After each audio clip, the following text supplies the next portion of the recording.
Segala puji hanya milik Allah, Sang kehadiran, Sang keberadaan, yang senantiasa membimbing kita, senantiasa mengarahkan kita, membentuk kita, agar kita tidak pernah tersesat dari jalannya. Kalau kita selalu mengikuti azannya Allah, azan itu sebetulnya bukan seruan yang dilakukan oleh manusia, itu cuma syariat saja. Tapi azan yang sebenarnya itu dilakukan langsung oleh Allah. Azan itu seruan, dan Allah itu menyeru langsung dari dalam setiap ruang dan waktu. Ketika kita mau berbohong, ada yang azan dari dalam, jangan bohong. Ketika kita mau menyakiti orang lain, ada yang azan dari dalam, jangan melakukan itu. Ketika kita bertindak semena-mena sama orang lain, ada azan dari dalam, jangan kamu lakukan itu. Aku tidak ridho dengan apa yang kamu lakukan. Jadi para sahabat semuanya harus sadar kalau azan itu sebetulnya ada di dalam diri kita. Tidak pakai pengeras suara, tapi suaranya lantang dari dalam. Jujur ya, saya tanya semuanya. Bapak Ibu sering mendengarkan seruannya? Sering. Itulah azan yang sebenarnya. Tapi azan yang itu, yang langsung dilakukan oleh dia pemilik kita, nyaris sama kita tidak didengar. Padahal itu adalah bimbingan sejati darinya. Ya, jadi azan itu bukan 5 waktu. Azan itu setiap saat. Di sini selalu ada, selalu ada. Silahkan dengarkan azan itu dan ikuti. Pasti kita akan selalu menuju kepada kebahagiaan. Hayya 'alal falah, hayya 'alal falah, hayya 'alal falah. Siapapun yang mengikuti azan dari dalam, azan sejati itu, saya pastikan tidak akan menderita hidupnya. Begitulah cinta kasihnya Allah. Tidak pernah tidur, tidak pernah terkantuk, senantiasa terjaga untuk mengarahkan kita supaya tidak tersesat di jalannya. Oleh karena itu mari kita puji Dia dengan membaca hamdalah. Alhamdulillahirabbil alamin. Mari kita awali kajian kita di pagi yang penuh berkah ini bersama-sama merasakan kehadirannya, karena Sang hidup tidak pernah meninggalkan kita. Para sahabat bisa mendengarkan suara saya karena kehadiran Allah dalam diri kita. Kalau kita tidak bernapas lagi, semua fungsi dari tubuh ini tidak berguna lagi, hilang. Bahkan saat seseorang tidak diizinkan bernapas lagi, semua yang disebut miliknya berpindah tangan dalam sekejap. Semua yang dibangga-banggakannya nyaris tidak ada lagi. Semua yang disebut kehormatan, status sosial, bahkan namanya pun hilang. Begitu dia tidak bernapas lagi, namanya berubah menjadi jenazah. Namanya berubah menjadi almarhum, almarhumah. Bahkan nama yang diberikan oleh orang tuanya tidak ada lagi, tidak disebut lagi. Gelar-gelar yang melekat di namanya pun hilang. Gelar jenderal hilang, gelar profesor hilang, gelar doktor hilang, gelar dokter hilang, gelar insinyur hilang. Semuanya tidak berguna lagi. Bahkan bukan sekedar itu, nyaris tidak ada yang bisa dibanggakan lagi. Dan setelah itu tubuhnya pun diasingkan oleh keluarganya. Supaya disebut terhormat, akan diistirahatkan di tempat istirahat yang terakhir, padahal dikubur kan. Oleh karena itu mari kita sapa asma Allah dengan kelembutan dan cinta seraya membaca basmalah. Bismillahirrahmanirrahim. Kajian kita hari ini meneruskan satu intuisi yang pernah menyelinap lewat kesadaran saya di salah satu kajian saya, yang judulnya adalah ketika agama hanya hidup di rumah ibadah tetapi mati di ruang kehidupan. Dan fakta sekarang kita saksikan, agama itu, syiar agama itu hanya kelihatan di rumah ibadah. Tetapi agama tidak kelihatan lagi di pasar. Agama tidak kelihatan lagi di kantor. Agama tidak kelihatan lagi di rumah tangga. Agama tidak kelihatan lagi di ruang-ruang kehidupan. Dan inilah, agama sudah kehilangan tujuan awalnya. Karena tujuan agama itu cuma 2, para sahabat. Yang pertama adalah ketuhanan, yang kedua adalah kemanusiaan. Ketuhanan berarti kesifati sifat-sifat Tuhan. Dan siapapun yang kesifati sifat-sifat Tuhan, maka dia akan punya kemanusiaan. Jadi kemanusiaannya manusia sesungguhnya adalah sifat-sifat Tuhan yang melekat di dalam dirinya, yang sering disebut tahaluk bi ahlakillah, berakhlak seperti akhlaknya Allah. Itulah yang diajarkan Nabi Muhammad. Makanya beliau diutus ke semesta ini. Tidak pernah beliau mengatakan, aku diutus ke dunia untuk menyebarkan agama Islam. Tidak. Hadisnya sering kita dengar. Innama bu'istu liutammima makarimal akhlak. Aku diutus ke dunia ini, aku dibangkitkan ke semesta ini. Hanya satu tujuanku, memuliakan akhlak. Kalau begitu agama posisinya apa? Agama adalah jalan. Agama adalah alat. Kalau begitu sholat adalah alat. Wudu adalah alat. Syahadat adalah alat. Zakat adalah alat. Saum adalah alat. Haji, umroh, semua adalah alat. Semua instrumen, bukan tujuan. Karena tujuan agama adalah akhlak. Makanya sekarang Departemen Agama sedang gencar-gencarnya ya menyebarkan konsep ekoteologi. Eko itu artinya bumi, lingkungan, tempat kita hidup. Teologi itu adalah ketuhanan. Sehingga orang yang bertuhan itu kelihatan dari akhlaknya. Orang yang bertuhan kelihatan dia membawa sifat-sifat Tuhan dalam dirinya. Orang yang bertuhan, dia selalu sadar bahwa dirinya menjadi kepanjangan tangan Tuhan untuk membawa misi Tuhan. Apa itu misi Tuhan? Menyampaikan sifat-sifat Tuhan. Makanya Asmaul Husna itu bukan 99. Nama itu tidak ada artinya kalau tidak ada barangnya. Banyak orang yang minta nama sama saya. Istri saya akan melahirkan sebulan lagi. Tolong, ya. Kalau ayah berkenan, katanya minta diberikan nama. Saya bilang, nanti saja kalau sudah ada barang. Nanti kalau barangnya sudah ada, saya beri nama. Karena kalau barangnya belum ada, itu mau dikasih nama kemana? Jadi Asmaul Husna itu harus ada barangnya. Makanya percuma kita hafal 99 asmanya kalau tidak mengerti yang satu. Harus ketemu dulu yang satunya, sang wajibul wujudnya. Baru yang 99 itu tanpa dihafal akan datang dengan sendirinya. Ar-Rahman, Ar-Rahim, Al-Malik, Al-Qudus, As-Salam, Al-Mu'min, Al-Muhaimin, Al-Aziz, Al-Jabar sampai As-Sabur datang dengan sendirinya. Kenapa? Kalau kita ingin merasakan sifatnya garam, sudah menyatu dengan garam, maka sifatnya akan datang dengan sendirinya tanpa diundang, yang namanya asin. Kalau kita ingin mengetahui sifatnya gula, yaitu manis, tidak usah mendengarkan ceramah tentang gula, tidak usah baca buku tentang gula, menyatu saja manunggal dengan gula, maka rasa gula tanpa diundang akan hadir kepada kita, yang namanya manis. Sama ketika kita selalu menyadari kehadiran Allah dalam diri kita, bahwa dia tidak pernah meninggalkan kita, dia selalu bersama dengan kita. Bahkan Allah mengatakan, wa huwa ma'akum, wa huwa ma'akum, wa huwa ma'akum aina ma kuntum. Berulang kali Allah mengatakan seperti itu. Tetapi tidak disadari keberadaan dia dalam diri kita. Ketidaksadaran akan kehadiran Allah itulah yang membuat sifat-sifatnya tidak melekat dalam diri kita. Makanya banyak orang yang mengaku bertuhankan Allah, tapi sifatnya jauh dari panggang dari api, jauh dari sifat-sifat Allah. Pendengki, pendendam, bahkan rela menyakiti orang lain. Yang lucu lagi, menyakiti makhluk lain menggunakan agama dan Tuhan. Inilah topik kita. Ketika agama hanya hidup di rumah ibadah, tetapi mati di ruang kehidupan. Para sahabat, kalau kita duduk sebentar nonton televisi, jarang televisi itu memberitakan berita positif.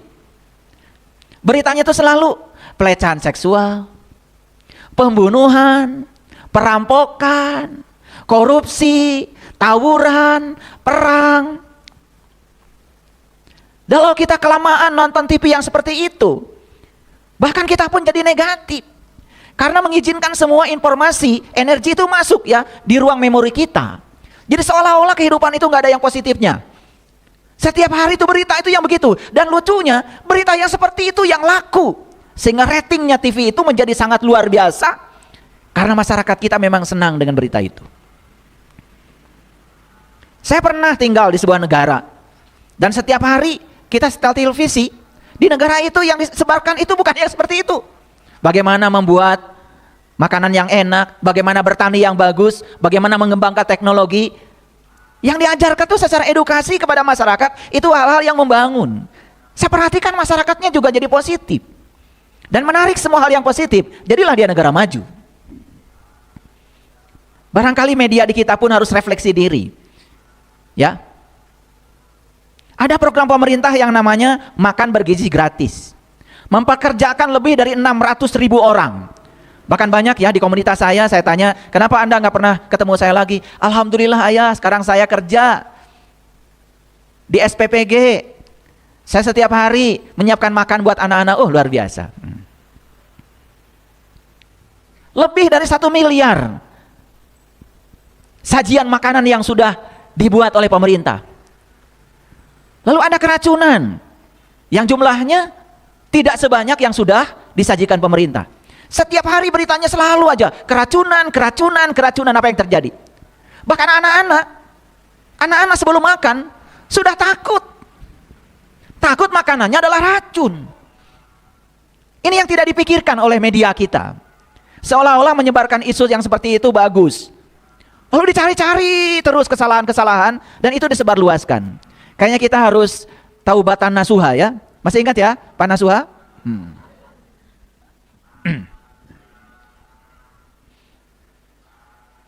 Nah inilah.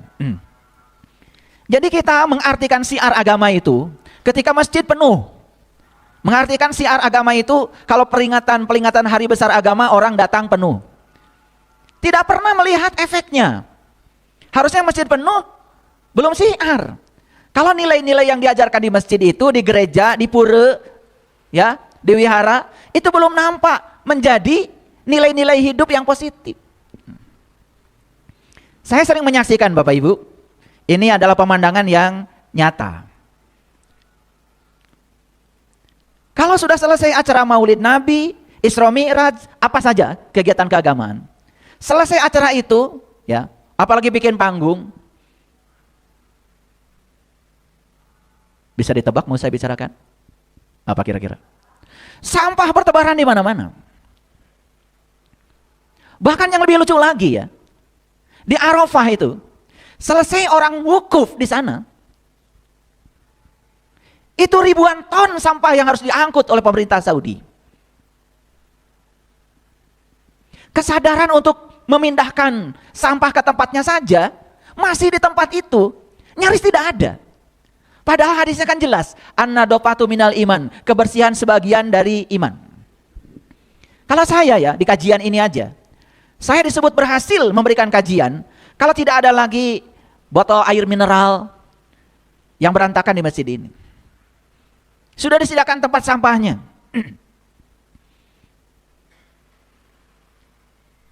Jadi agama itu cuma hidup di tempat ibadah, tetapi tidak hidup di ruang kehidupan. Malah justru dia mati di ruang kehidupan. Pertanyaan besarnya apa? Kenapa bisa begitu? Ya Bapak Ibu. Yang sedang diselidiki KPK, bagi-bagi kuota haji. Itu kan haji itu atas nama agama Bapak Ibu. Atas nama Tuhan kan? Betul nggak? Kuotanya diperjualbelikan. Ada yang disogok, ada yang menyogok. Tidak ada satu travel pun yang memberangkatkan umat haji atau umroh ke sana bukan atas nama agama. Saya kira tidak ada. Apa yang terjadi? Ada yang kotor di situ, ada noda di situ. Padahal itu disebut perjalanan suci. Betul nggak Bapak Ibu? Oke, ya. Coba renungkan kata-kata saya. Orang sedang sholat di masjid, nggak korupsi. Setuju dengan saya? Sedang sholat. Kan korupsi itu setelah selesai sholat. Betul nggak?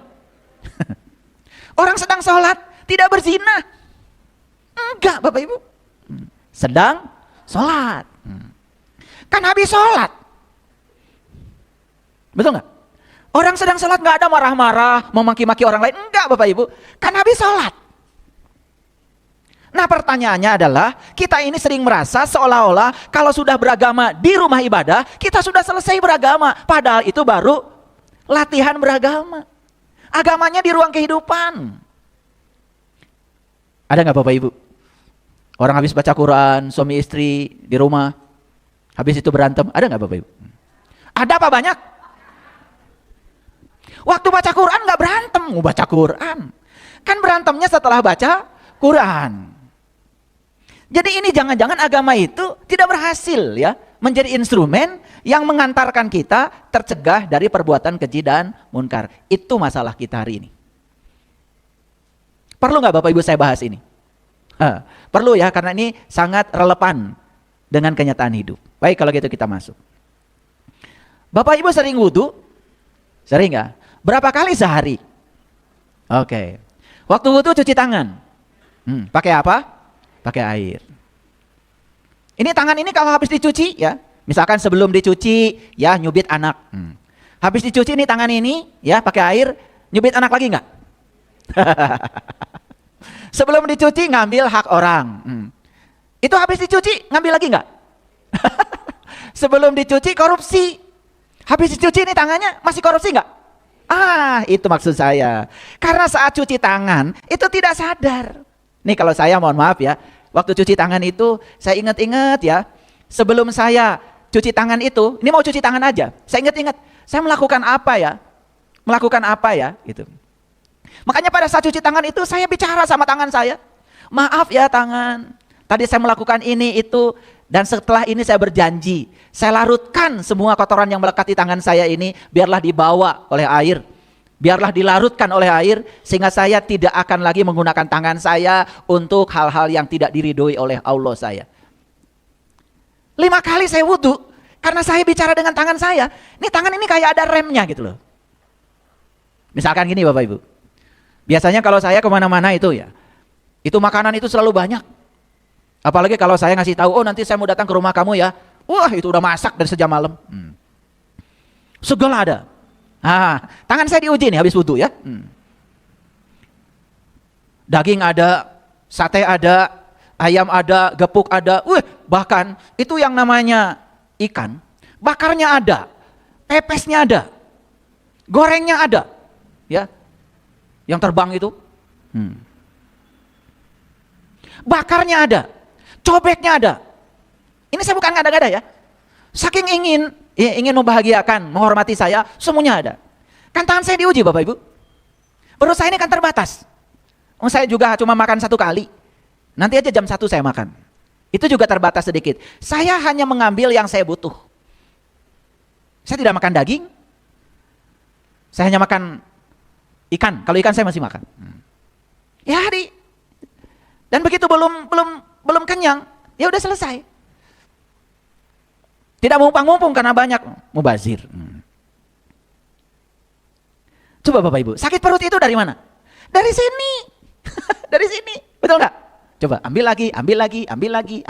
Yang ambil cabai itu siapa? Kan cabai nggak datang ke sini. Betul nggak? Coba. Saya kalau wudhu ya, cuci tangan saja. Saya upacarakan waktu cuci tangan. Sampai saya kadang-kadang menangis. Saya menyesal tidak menggunakan tangan saya seperti yang Allah mau. Saya minta maaf pada tangan ketika saya sedang mencucinya. Saya berterima kasih pada tangan saya ketika saya sedang mencucinya. Bahkan ketika sedang mencucinya, saya katakan I love you, I love you.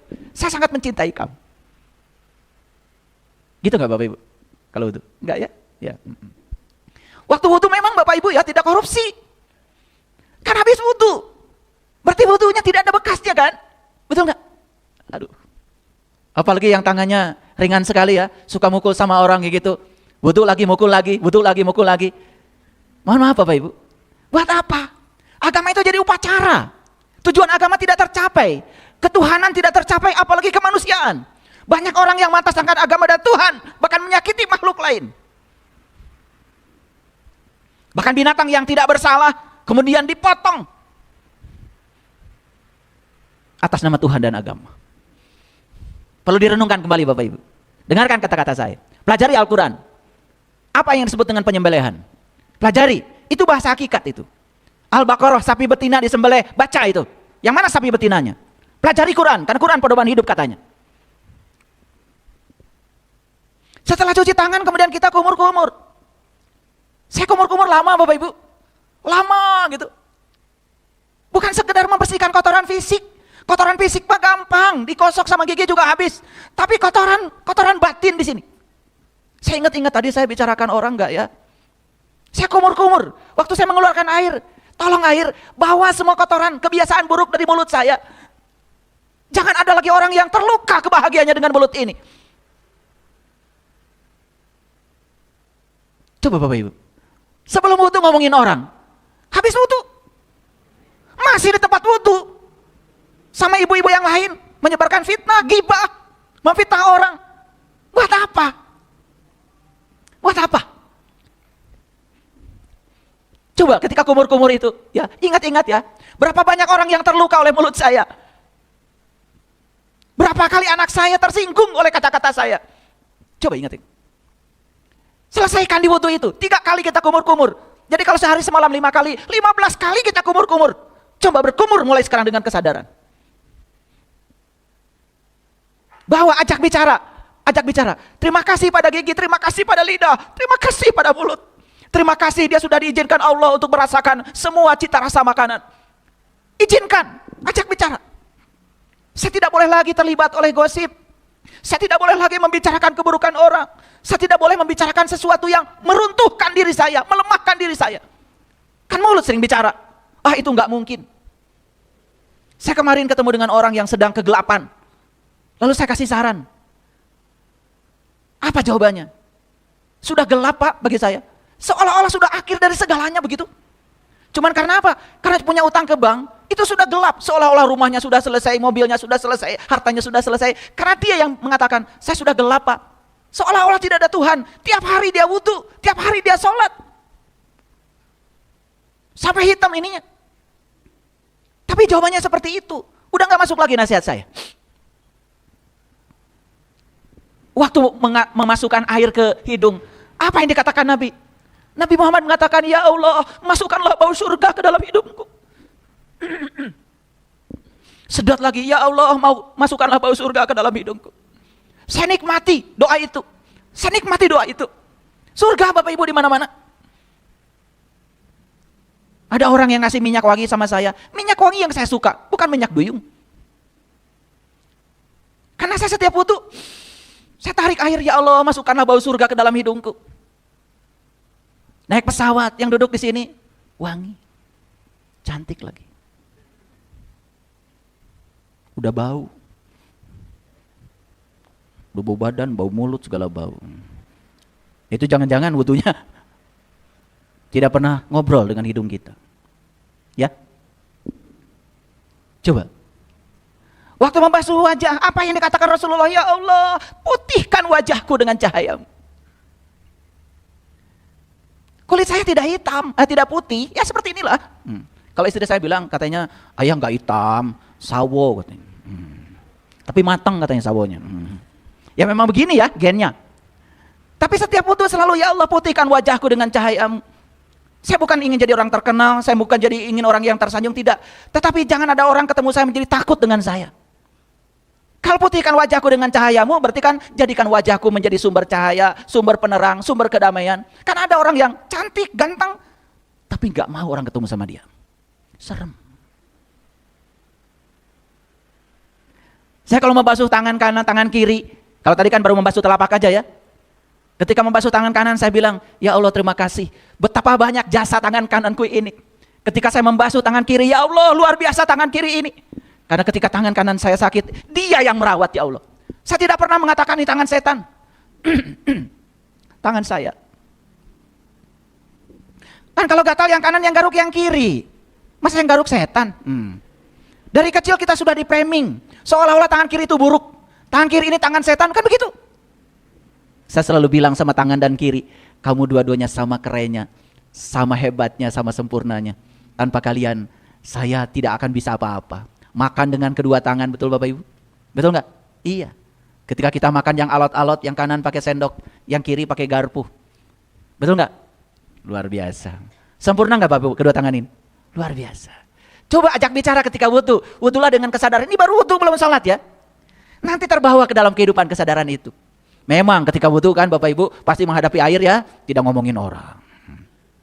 Ketika wudu Bapak Ibu tidak marah-marah kan? Enggak. Ketika wudu, tapi habis itu kan marah lagi. Habis itu kan kesel lagi. Lalu apa fungsinya wudu? Wudu itu berarti tidak bisa mengantarkan kita menjadi lebih sadar, lebih baik. Itu baru wudu aja kok. ketika membasuh kepala.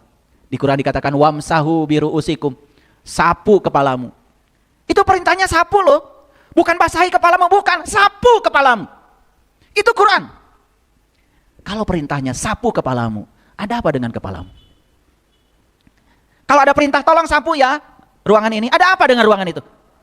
Kotor. Jadi kalau Allah bilang wamsahu biru'usikum, sapu kepalamu, berarti Allah tahu apa? Tahu kalau kepalamu itu kotor. Masih berpikir yang negatif, berpikir yang tidak mungkin, betul nggak?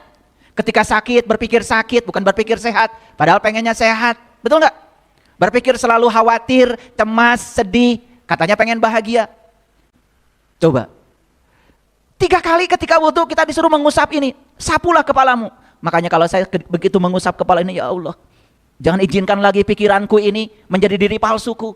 Jangan izinkan lagi pikiran ini memproduksi pikiran-pikiran yang tidak menunjang kehidupanku. Silahkan Bapak Ibu. Kita yang paling tahu isi ini apa. Gitu nggak Bapak Ibu kalau wudhu? Saya suka memperhatikan orang wudhu ya. Selesai itu ketemu sama temannya. Sama-sama penggosip. Langsung menggosip di tempat wudhu. Ini agama cuma hidup di rumah ibadah. Tapi agama mati di semua ruang kehidupan. Kenapa? Karena menjalankan agama nyaris tanpa kesadaran. Kemarin saya ke Nagreg gitu. Lagi survei. Ada gunung batu di sana. Yang mau diambil manfaatnya. Saya diminta untuk menjadi konsultan. Pergi ke sana. Orang masih di bawah, saya sudah di atas. Ada yang tanya sama saya. Bapak usianya berapa? Alhamdulillah saya mau 60. Padahal yang 45, yang 37, bahkan ada tentara juga masih di bawah ngos-ngosan. Sampai di atas saya kasih tahu, apa rahasianya Pak? Rahasianya saya kalau wudhu, saya bilang, ya Allah kuatkan kakiku dalam menjalani segala tugas dan perintah-Mu. Gak ada kesemutan kaki saya. Dan ketika melangkah, saya tidak pernah melihat tanjakan. Saya lihat aja satu langkah di depan. Saya tundukkan kepala saya, satu langkah, satu langkah. Karena kalau kita menundukkan kepala, tanjakan itu nyaris gak ada. Gak ada tanjakan itu. Tanjakan itu kan karena kita, wah nanjak. Tuh, udah capek. Suka begitu Bapak Ibu? Ngos-ngosan kalian. Saya cuma ngasih syarat gitu aja. Ya, saya kasih, saya kalau wudhu, saya angkat kaki saya, ya Allah, kuatkan kakiku dalam menjalani syirat-Mu. Kuatkan kakiku dalam menjalani semua titah dan perintah. Sampai sekarang kaki saya Bapak Ibu, naik gunung, gak ada masalah. Gunung Salam, Gunung Ceremai, gunung apa, gak masalah. Suka gitu nggak Bapak Ibu kalau wudhu? Ya, yang penting cuci tangan, cuci kaki aja ya. Udah langsung suci. Betul nggak? Makanya habis wudhu langsung awas. Habis wudhu Bapak Ibu suci atau sok suci? Tubuh kita ini nggak suci. Lahir kencingnya masih ada di sini. Beraknya masih ada di sini. Kalau di bedel ini dibuka dalamnya, bahkan yang mengotori WC itu kan tubuh kita Bapak Ibu. Jadi sebenarnya wudhu itu lahir apa batin? Ya secara lahir memang kita jadi cuci muka, lumayan kan? Tangan kita yang kotor jadi dilarutkan. Tetapi tidak menjadi suci. Lah kotoran masih ada di tubuh kita.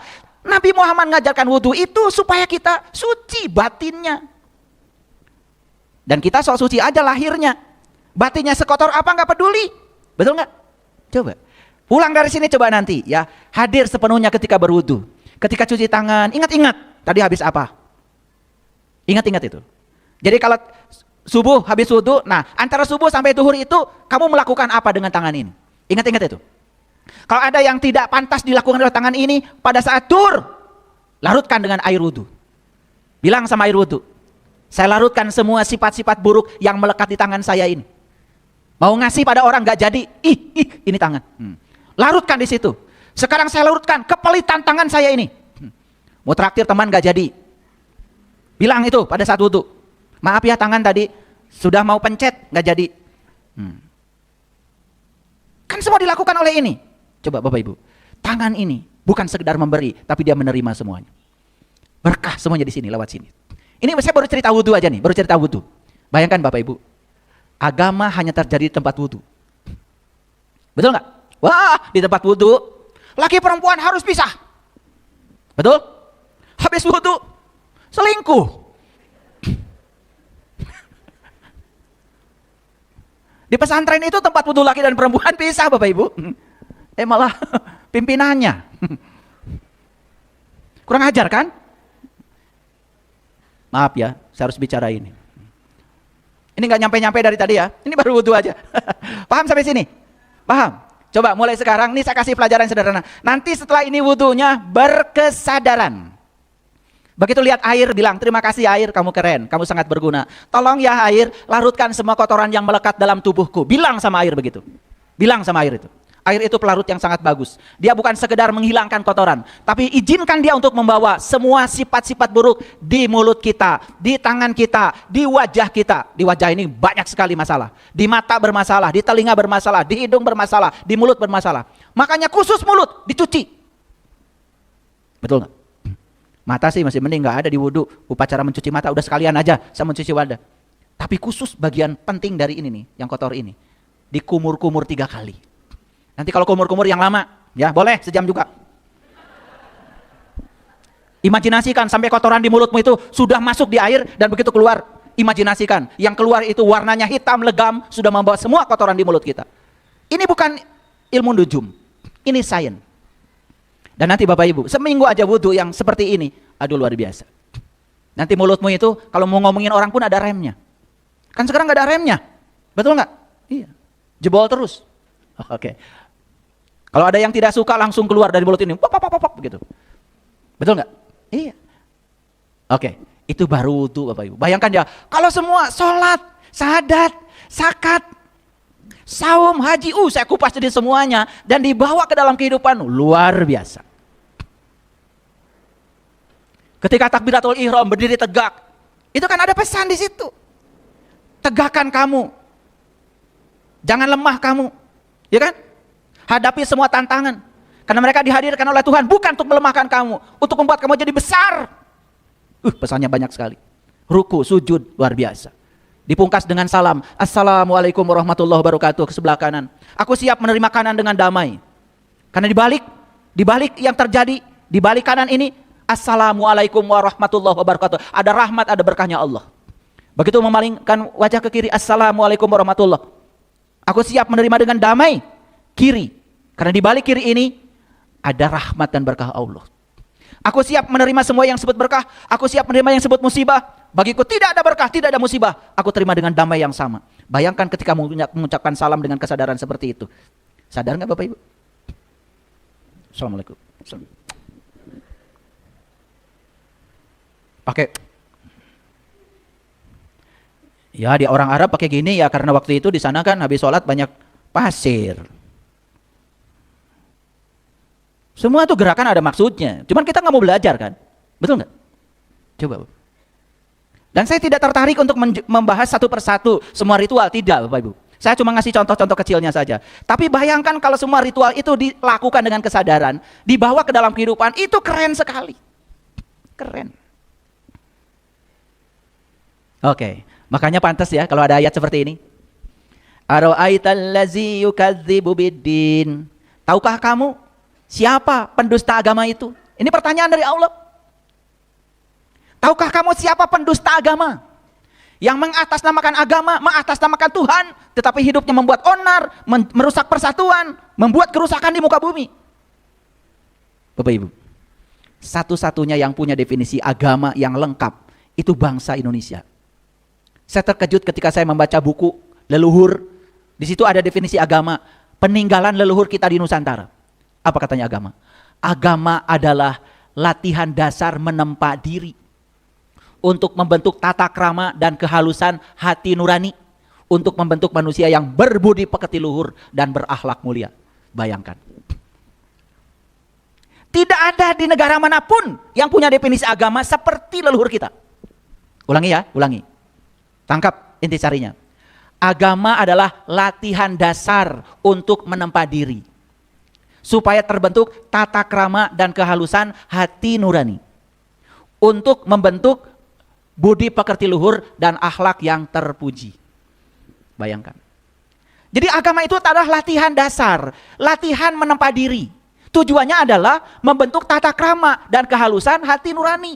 Harusnya orang beragama itu punya tata krama. Katanya beragama, pakai baju kayak orang suci, mulutnya menghujat.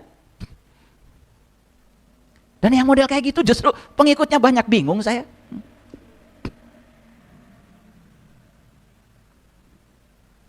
Untuk membentuk tata krama dan kehalusan hati nurani. Jadi kalau orang sudah beragama harusnya hati nuraninya itu halus.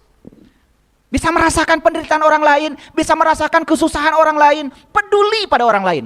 Makanya puncaknya agama adalah kemanusiaan dan ketuhanan. Hasilnya apa?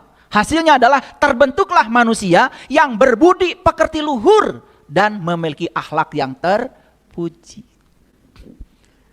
Kira-kira berdasarkan definisi agama seperti itu, menurut Bapak Ibu sekarang, tidak usah tanya orang lain. Apakah agama yang dianut Bapak Ibu hari ini, saat ini, sudah berfungsi seperti itu? Sudah apa belum? Pasti jawabannya, OTW ayah. On the way terus. Ya. Makanya pantas kalau Allah mempertanyakan pada kita, Ara'aital ladzi yukadzibu biddin. Tahukah kamu siapa pendusta agama itu? Ini pertanyaan harus dijawab. Bapak Ibu, apakah yang harus menjawab pertanyaan ini? Orang yang mengaku beragama atau yang tidak beragama? Siapa? Yang mengaku beragama. Tidak ada kaitan dengan orang yang sudah sama sekali tidak beragama. Ini ayat buat mereka yang mengaku beragama, yang suka mengatasnamakan agama untuk segala sesuatu. Jawab. Tahukah kamu siapa pendusta agama itu? Mau jawabannya? Allah jawab, "Fazalikal ladzi yad'ul yatim." Itulah orang yang mentelantarkan yatim. Gak pakai anak, yatim, pakai anak lagi. Suka ngarang kita itu.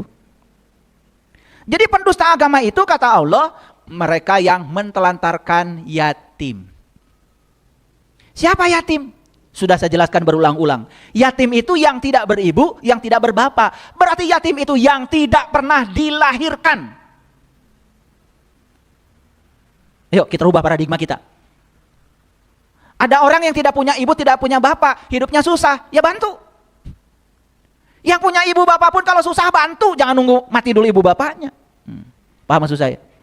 Kalau mau bantu, bantu aja. Kata orang Sunda, nulung kanu butuh, nalang kanu susah. Jangan ditanya, punten, gaduh ibu rama kene henteu. Nah, makin nanya gitu, da abdi mah bade ngabantos teh, kanu tos teu gaduh ibu rama. Bapak Ibu, kalau yatim itu yang tidak beribu, tidak berbapak secara fisik, Presiden Prabowo itu yatim. Donald Trump yatim. Saiful Karim yatim.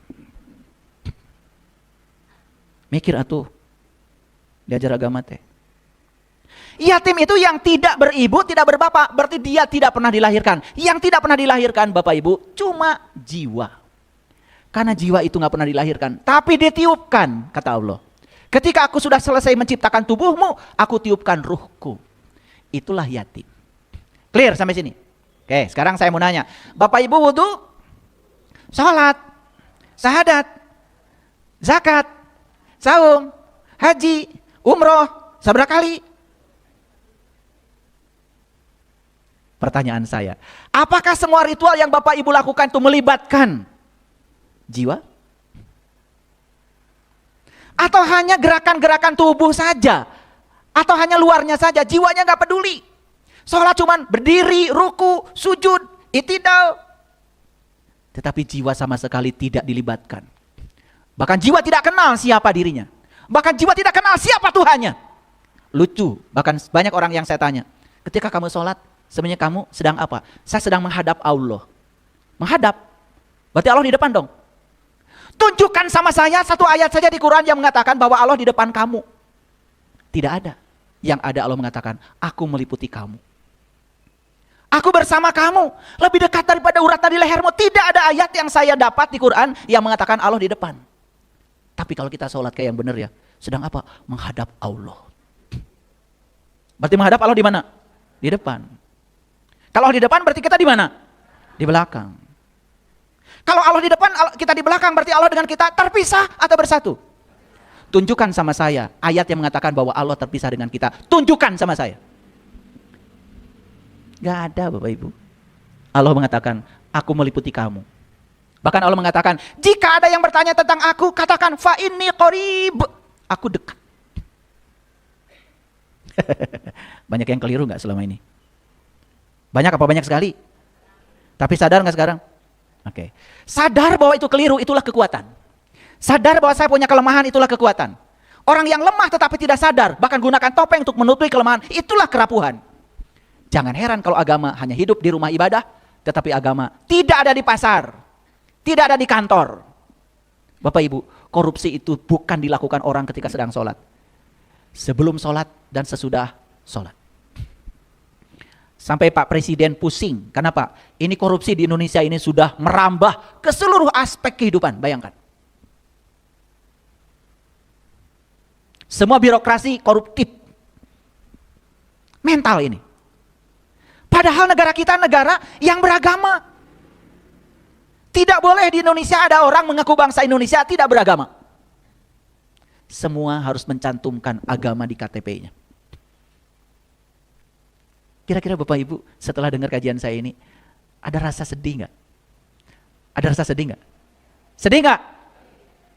Mikirin siapa? Wudu sejak kapan itu Pak? Bu? Saya dari kecil. Sholat sejak kapan? Saya kecil. Tetapi ngomongin orang, jalan. Dendam sama orang, jalan. Fitnah sama orang, jalan. Betul nggak? Iya. Konflik dengan pasangan, jalan. Konflik dengan anak, jalan. Sekalian saya buka semuanya. Ulangi ya, siapa pendusta agama itu menurut Quran? Orang yang mentelantarkan jiwanya. Orang yang melakukan ritual tetapi tidak melibatkan jiwanya. Makanya agamanya hidup di rumah ibadah. Tetapi tidak hidup di ruang kehidupan. Saya kadang-kadang suka mancing-mancing. Maaf, tapi saya mah suka eksperimen. Ya. Habis sholat, kamu hebat. Dari mana? Sholat Pak. Bagus. Tolong ya, belikan sesuatu. Saya kasih 100.000. Padahal cuma 10.000 sebetulnya. Saya udah lama. Saya pura-pura tidak tahu aja. Nggak kembali itu 90.000-nya. Padahal kalau dikembalikan juga saya udah niat. Ya, mohon maaf kalau saya dengan istri saya, kalau saya nyuruh sesuatu ada kembalian berapapun, nggak pernah saya ambil. Dan niatnya sebetulnya mau ngasih sebetulnya. Ya, cuma nyoba dulu kan habis sholat. Itu hasilnya. Enggak saya tegur sampai sekarang Bapak Ibu, biarin aja. Kan itu bukan urusan saya, itu urusan dia dengan dirinya sendiri. Oh, saya cuma tahu. Jadi saya cuma ngecek kalau sholatnya nggak benar gitu aja. Gampang kok. Gampang Bapak Ibu. Ya. Habis sholat saya ajak makan. Makan. Ya. Saya coba. Ada nggak inisiatif? Dan duitnya juga ada, dia punya. Sengaja saya ngambil tempe, tahu yang murah-murah. Takut yang ngitung. Kalau ngambil gurame kan dia ngitung nanti. Makin jauh dari teller. Kali aja ada inisiatif gitu ya. Enggak, diam aja. Oh, pengen gratis. Makanya ada yang mau beli buku saya. Guru, buku hidup menakjubkan berapa? Aduh, saya nggak tahu ya. Yang jualan tim saya nggak pernah ngurusi yang kayak gitu. Saya cuma nulis aja. Boleh nawar nggak ya? Mau hidup menakjubkan, nawar coba. Betul nggak? Lah ya, mau bagaimana menakjubkan? Ya, mentalnya juga udah mental miskin. Orang yang pengen gratisan itu sudah mental miskin, tidak mau investasi. Padahal di alam semesta tidak ada, ya, tidak ada sesuatu yang gratis. Semua di alam semesta itu selalu memenuhi hukum kekekalan energi. Energi itu kekal, semua yang hilang akan dapat, gitu. Jadi tidak pernah ada energi yang hilang. Itu namanya kekekalan energi, Bapak Ibu. Ya. Jadi gratis itu mental apa? Ya udah akhirnya saya bayar. Nyoba aja, kan habis sholat. Cerita kesuksesan. Saya bisnisnya ini. Saya ajak makan di restoran. Diam aja. Oh, pengen dibayar. Berikutnya datang lagi. Aduh, saya ditipu orang, ditipu. Ya, itu kayak gitu, mentalnya kayak gitu. Uang aja nggak betah tinggal sama dia. Nggak rindu bersama dia. Habis begitu. Betul nggak? Oke. Jadi tahu siapa pendusta agama? Jujur Bapak Ibu, jujur ya, jujur. Bapak Ibu ketika sholat, jiwa raga atau raga aja? Nah, jiwanya ditelantarkan coba. Pendusta agama enggak itu? Beragama tetapi tidak menjalankan agama, itu pendusta. Makanya Nabi Muhammad mengatakan awaluddin ma'rifatullahi ta'ala wa rasulih. Awalnya agama, kenali dulu Allahmu, kenali Rasulmu. Itu perintah, itu hadis Bapak Ibu. Bahkan Nabi Muhammad bilang, makrifat adalah modalku, akal pikiran sumber agamaku. Jadi ya, akal pikiran kita akan hidup kalau diterangi oleh cahaya makrifat. Itulah pentingnya kita bertemu dengan guru yang waras.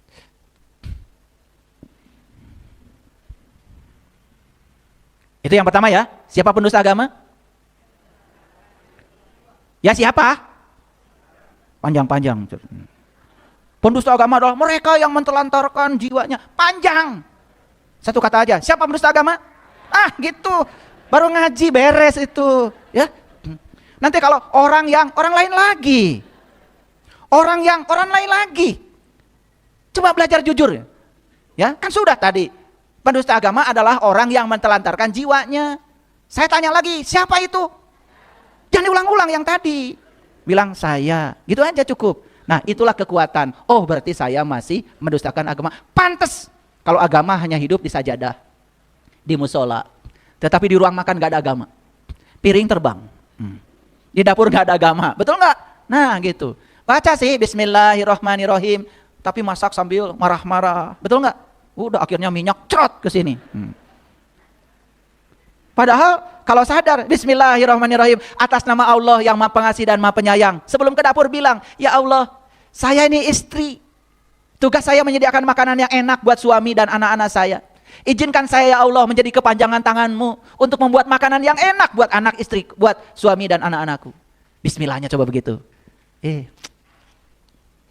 Begitu disajikan makanan, disantap sama anak. Ibu, enak banget makanannya. Ada cinta di situ, ada energi. Marah-marah, begitu dicicipi, asin banget. Sayur asam, asam mulu. Karena ternyata lupa sambil marah-marah, ya. Yang dimasukkan memang asam aja. Kan judulnya sayur asam. Lupa pakai gula, lupa pakai sayur, cuman air aja sama asam. Oke, lanjut ya. Yang kedua, nih lanjutannya. Siapa pendusta agama? Yang kedua, wala yahudu ala ta'amil miskin. Dia tidak menganjurkan memberi makan orang miskin. Lihat saya semuanya. Tahu orang miskin? Tahu belum? Ya kalau belum tahu saya kasih tahu. Karena Bapak Ibu itu orang miskin. Oh itu yang gak punya duit, yang minta-minta. Itu aja otak kita selama ini. Yuk kita belajar bahasa Arab. Ternyata al-miskin dalam bahasa Arab, miskin dalam bahasa Arab berasal dari akar kata sakana, sakan. Arti dari sakan itu apa? Ya, sakan itu artinya diam, tenang, tidak bergerak. Jadi miskin itu dia yang diam, yang tenang, yang tidak bergerak. Siapa itu? Jiwa. Diri sejati kita kan yang bergerak tubuhmu. Diam, tenang, tidak bergerak. Ternyata al-miskin dalam bahasa Arab artinya adalah jiwa. Jadi siapa pendusta agama? Satu yang mentelantarkan jiwanya. Yang kedua, nyaris tidak ada keinginan ngasih makan pada jiwanya. Jiwanya gak dikasih makan.